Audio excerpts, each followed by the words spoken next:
Today we're comparing the 2024 ASUS Zephyrus G16 to the Zephyrus G14. I've already done separate videos on these laptops, so if you're interested in those videos, I'll place links in the description. But I thought this would be a good video because there's some things to look out for if you're considering one of these laptops.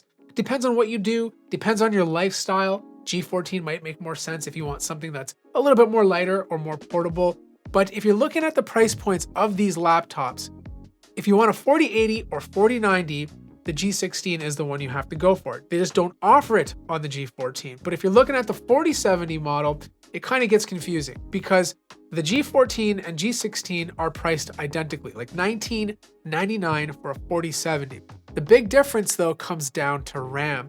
You get 32 gigabytes on the G14 compared to only 16 on the G16. Now I understand a lot of you can make the argument for that price point you're also getting a bigger display, which I get. But I feel like if you're buying this laptop and you're planning on keeping it for 2 or even 3 years, you're going to want 32 gigabytes of RAM. Because the downfall to this new design is that the RAM is soldered onto the motherboard. You can't upgrade it in the future, so you're stuck with whatever you buy. And 32 just makes a lot more sense in today's use case. Now, if you travel a lot, if you go to school or you're working, I recommend going with the G14. Not because it's a better laptop, it's just smaller and lighter. The G16 is also very light, but I feel like if you're that type of person who's moving around a lot, lighter is usually the best way to go. There are a lot of similarities between both of these machines, like you have a very similar design. They both come with this slash logo across the lid. It has mini LEDs inside. You can customize it to pop up if you get a notification. They're both made out of aluminum. I can't believe I just said it like an English person, not aluminum like a Canadian. And you know, they feel good. The big difference though comes down to the port selection. So it's identical on the left-hand side. Like the only difference is this Type-C port. It's USB 4 on the G14 because it's using an AMD processor compared to Thunderbolt 4 on the G16. But everything else is equal. On the other side, you have a tiny bit of a difference. And it depends on what you do, this might be important. So for one, you both have the Type-C port. This is not Thunderbolt, it's just 10 gigabits per second, USB-A, but you do get a full-size SD card slot on the G16 compared to micro SD on the G14. Now for someone who's a video creator or a photographer like myself, I gotta have an SD card slot. Like if I'm traveling a lot, if I can carry one less dongle, I'm happy. So having that full SD card slot is nice to have. If you don't care about editing video, if you don't care about doing photography and you don't use SD cards, the micro SD card is fine. Like it's still good enough to like hook up drone footage. Maybe you carry DJI Osmo Pocket 3, the SD card works for that. But for anything bigger, the SD card is kind of nice. Also, there's a little bit of a discrepancy depending on the color you buy. Like this is the white G14. It's more of a silver on the outside, but when you open it up, you have a white keyboard and more of a white deck.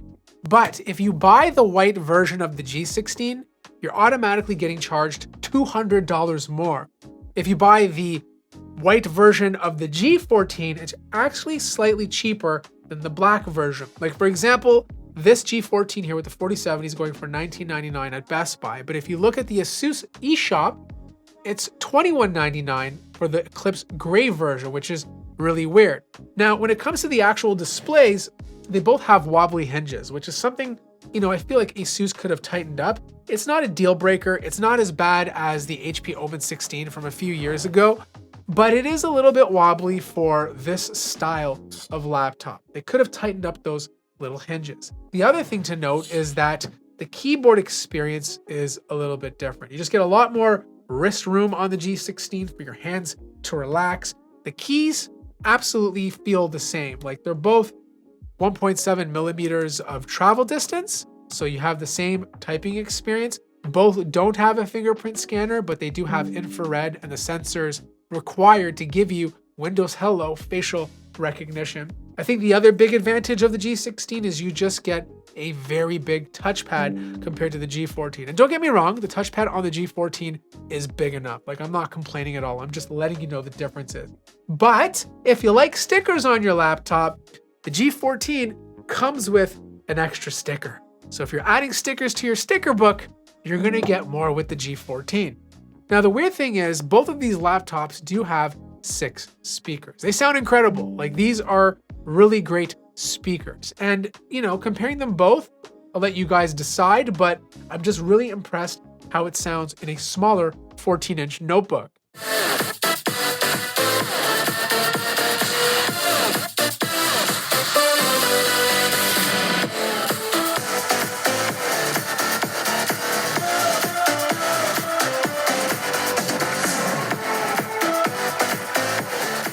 Now, the other major difference is the displays. And look, they're both using a very similar Samsung panel. They both have a very low response time, which is great for gaming, very good color gamut, color accuracy, screen brightness. It both supports HDR. You have G-Sync support on both of these laptops.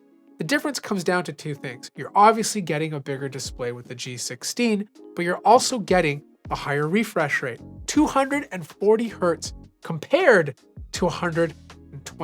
Now, here's the thing. I love 240 Hertz, and if the game can support it, it obviously feels better to game with it. But I feel like with a 4070 and a 2.8K resolution display, 120 Hertz is more than capable for most games, unless you're completely dropping the resolution, but it's not going to look as good on these displays. Like, you want to keep the max resolution if you obviously can. Now, personally, I'd gravitate towards the G16 just because of that bigger display. Like, if I'm gaming, I find it a lot more enjoyable to game on a bigger display compared to a 14-inch one. Not so much for side scrollers, it doesn't matter the screen size for that, but like first-person shooters, RPG games, you gotta go with at least 16. Now, the webcams on both of these laptops are 1080p. I don't know why I'm filming at the same time because it's the same webcam, but I think they look pretty good for a 1080p webcam. Obviously, you guys let me know if you see a difference between the G14 and G16, and obviously, how do the microphones sound?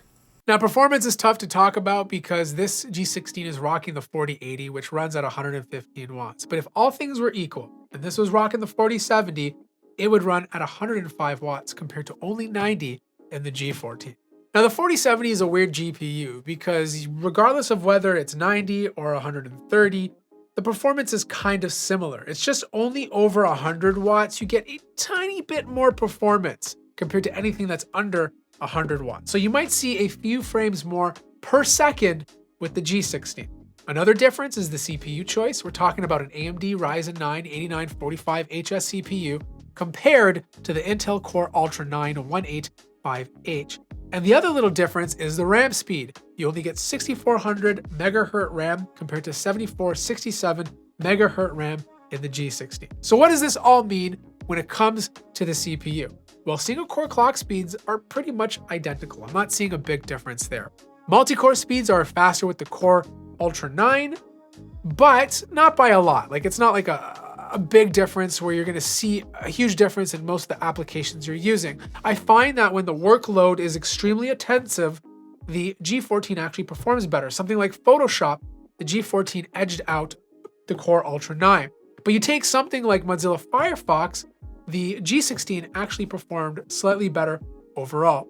Now, when it comes to GPU-based tasks, it's hard to compare them because, again, 4080 versus 4070, but hopefully this will give you an idea of kind of the performance uplift you'd get if you decided to go with a 4080 instead. It's not a massive difference, but obviously there is a difference. I think the biggest jump will be going to a 4090 because, it's a 4090, you're going to get higher performance, better performance compared to the 4080. Is it going to match the bigger, thicker boys that are running at 175 watts?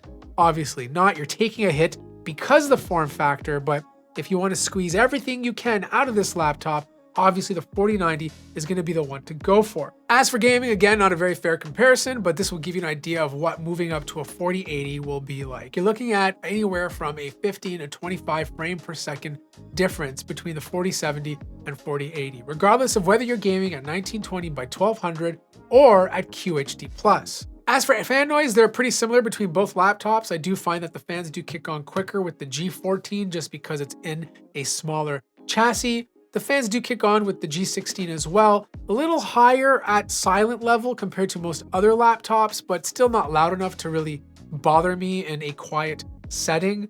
Obviously, both of these laptops will get into the 50s if these things are under full load, but significantly better than previous generations. The weird thing though was the average core clock speeds significantly better on the G14. Like these Ryzen processors are so good at giving you like the most performance as possible under sustained loads, whereas the Intel processor has to drop down a little bit in order to maintain a proper heat signature. Like these things were getting up to like 89 degrees Celsius, right? That was what it was averaging at times. And the G14 just always had the higher core clock speeds. Now, I've already showed you the internals in my previous video. Everything is pretty much soldered onto the motherboard except for the Wi-Fi 6E card. It's not Wi-Fi 7. Battery life is interestingly pretty equal on both of these laptops, like 9 hours and 15 minutes with the G16 compared to 10 hours with the G14. If you buy the 4080 or 4090 version of the G16, you will get a vapor chamber cooler, where that's not available on the G14 at all. Now, the non-vapor chamber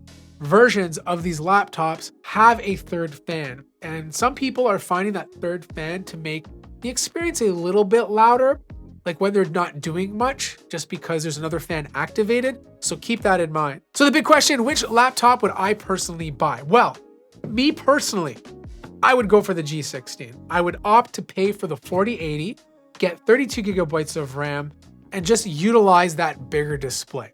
I obviously create video. My needs are very different from everybody else, and I just like gaming on a bigger display in general.